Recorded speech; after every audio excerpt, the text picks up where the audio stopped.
एक जंगल के किनारे एक छोटा सा गांव आबाद था। इस गांव में एक छोटा सा लड़का रहता था जिसका नाम राहुल था। गांव के करीब ही एक घना जंगल था जिसमें एक बड़ा और कदीम आम का दरख्त था।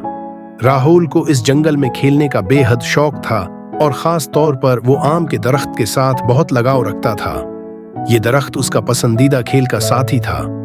हर रोज राहुल जंगल में जाकर इस आम के दरख्त के पास खेलता, इसकी शाखों पर चढ़ता और खूबसूरत और रसीले आम खाता। फिर थकावट के बाद वो आराम से इस दरख्त के नीचे लेट जाता और मीठी नींद सो जाता। आम का दरख्त भी राहुल की मौजूदगी से खुश होता था। दरख्त को हमेशा ऐसा महसूस होता कि राहुल उसका अपना बच्चा है। एक दिन की बात है कि राहुल जब दोबारा जंगल गया तो वो बहुत उदास और परेशान नजर आ रहा था। दरख्त ने उसे देखते ही खुशी से कहा, आओ राहुल, मेरे साथ खेलो, मैं तुम्हारा इंतजार कर रहा था। राहुल ने अफसरदगी से जवाब दिया, नहीं, अब मैं बड़ा हो गया हूँ और मुझे खिलौने चाहिए, लेकिन खिलौने खरीदने के लिए मेरे पास पैसे नहीं हैं। दरख्त ने सोचा और फिर कहा, मेरे पास तो पैसे नहीं हैं, लेकिन तुम मेरे आम तोड़कर बेच सकते हो और उनसे पैसे कमा सकते हो।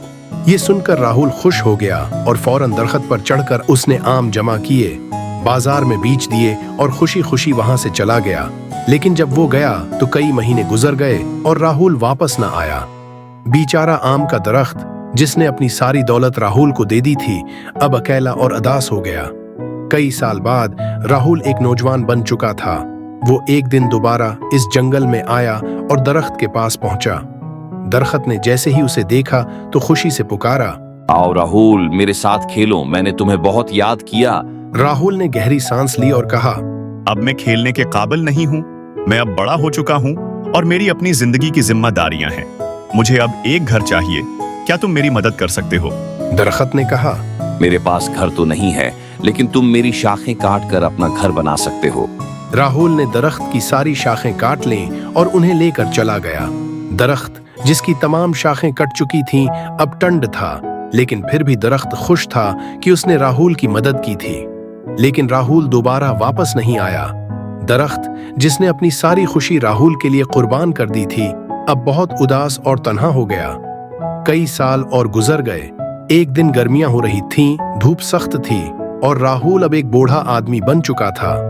वो दोबारा इस जंगल में आया और दरख्त के पास पहुंचा, जो अब महज एक तना रह गया था। दरख्त ने उसे देखकर खुश होकर कहा, आओ राहुल, मेरे साथ वक्त गुजारो।